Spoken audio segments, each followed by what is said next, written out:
Quit India ದಿನಾಚರಣೆಯ ಅಂಗವಾಗಿ ಜಿಲ್ಲಾಡಳಿತದ ವತಿಯಿಂದ ಹಿರಿಯ ಸ್ವಾತಂತ್ರ್ಯ ಯೋಧ ಮಟ್ಟಾರು ವಿಠಲಕಿಣಿ ಅವರಿಗೆ ಗೌರವ ಸಲ್ಲಿಸಲಾಯಿತು.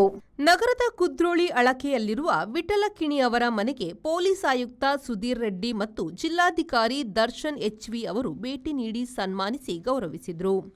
ವಿಠಲಕಿಣಿ ಅವರೊಂದಿಗೆ ಸಮಾಲೋಚಿಸಿದ ಅವರು ಸ್ವಾತಂತ್ರ್ಯ ಹೋರಾಟದ ಮಾಹಿತಿ ಪಡೆದರು.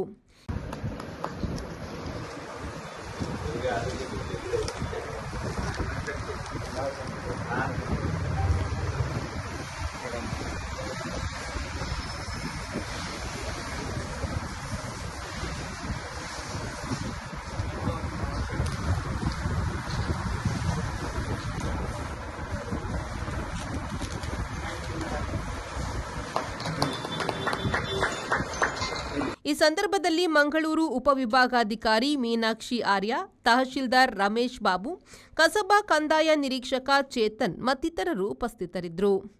ನಾಗೇಶ್ ಕಾವೂರು, ವಿ4 news, Mangaluru. Rice Spices started in the year 2019.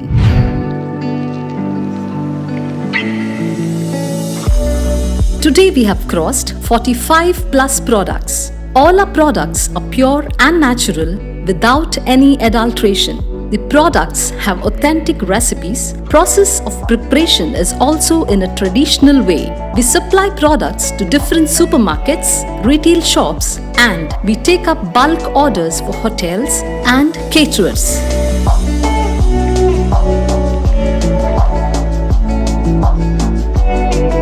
We have an experiential store at Rice Spices, Chilimbi, opposite Reliance Mart, Mangaluru. Contact 96 065 93921.